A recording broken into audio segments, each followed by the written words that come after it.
All right, welcome back. Time now for morning sports. Over the weekend, a rematch 4 months in the making ended with tons of debate. El Paso's Stephanie Hahn and Albuquerque's Holly Holm went the distance in a world title bout. KTSM 9 Sports Director Sam Guzman has more from the action. On Saturday night, El Paso's Stephanie Hahn stepped into the ring for the biggest fight of her career. Across the ring stood combat sports legend Holly Holm. The rematch headlined MVP W3. 4 months after their first fight was stopped by an accidental headbutt, leading to a technical decision victory for Hahn in the 7th round. In front of a sold-out crowd at the El Paso County Coliseum, Hahn started strong, landing clean shots in the 2nd round. In the final minute of round 2, Holm and Hahn clashed heads, opening a cut on Hahn. Unlike their first fight, which was stopped due to a cut, this time, Hahn was forced to go the distance. I knew that it was on the side. I knew it wasn't big, but obviously it does obstruct your vision, and the blood was coming to the eye. And then when I would go back to the ring during the breaks, I would see the Vaseline, so I was like, oh, like clean it out.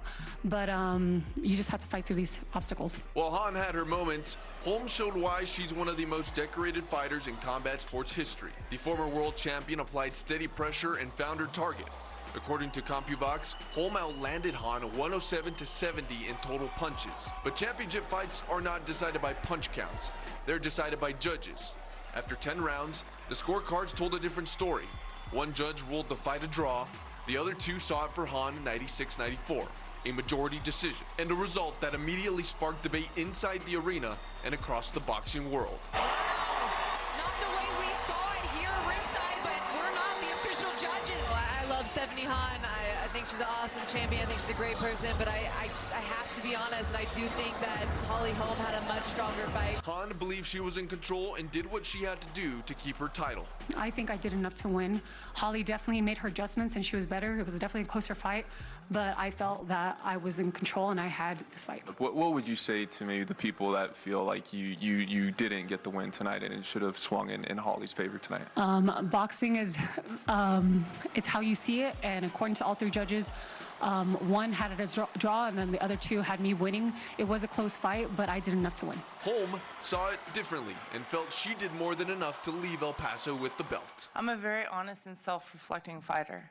If I don't feel I won, I'm not going to say it, and I really feel I did. Here's what's frustrating about it is that a lot of these judges haven't fought before, and you leave a piece of yourself in there every time, and then it's just up to them to take it away from you if they want.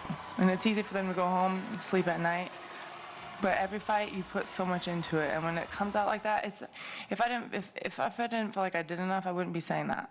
I feel like I won the fight. For Hahn, the decision means her reign continues. The El Pasoan has now successfully defended her WBA lightweight title 3 straight times, and she's already looking toward an even bigger challenge. The next fight I won, I know all the fighters want her, is Katie Taylor. But there may be another champion waiting in line. Unified lightweight title holder Caroline Dubois has made it clear she wants a shot at Hahn next. If you don't get the Katie Taylor fight, because let's be realistic, there's so many girls at this weight division, everyone's calling out Katie Taylor. If you don't get that fight, who do you want? Caroline Dubois, if I don't get the Katie Taylor fight, I want to fight you. 100%. I 100%. I don't want to fight. That's all we're here for. I want to fight champions.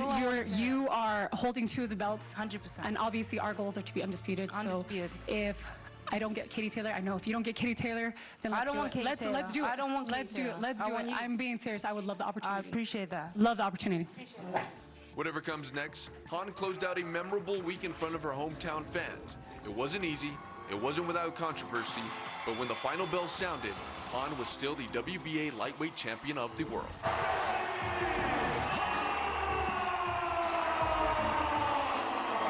Sam Guzman, KTSM 9 Sports. Yeah, certainly a close fight over the weekend. Had a lot of people watching on TV, many more watching inside the Coliseum. All in all, I'd say it was a good weekend for El Paso. Mike and Trish.